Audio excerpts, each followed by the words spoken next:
No hienoltahan se tuntuu. Olla osa historiaa. No tavallaan tänään jokainen päivä on erilaisia, kun tämä on tavallaan erikoisovitehas. Niin se mielenkiinto pysyy yllä. Että sun ei tarvitse sitä yhtä ja samaa työtä tehdä koko ajan. Erilaisia ovia, eri kokoisia, eri värisiä. Meillä on nyt todella hyvä työyhteisö täällä. Ilmapiiri on todella hyvä, että se tekee myöskin tästä mukavan paikan tulla töihin.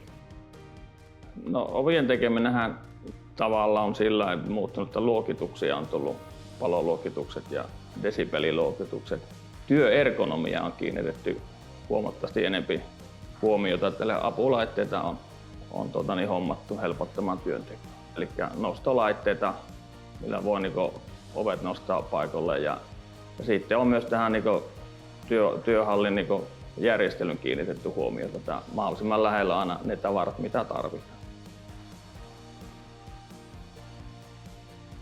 No meillä Korsuovillahan panostetaan laatuun ja toimitusvarmuuteen ja siitähän se tavallaan, kun saadaan tavaran asiakkaalle ajoissa perille, niin siitähän se hyvä fiilis tulee, että on onnistuttu tekemään ajoissa ja hyvällä laadulla se tuote valmiiksi.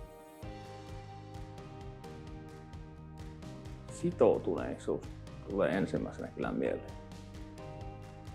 Toinen on semmoinen tinkimätön ase. Periksi ei anneta.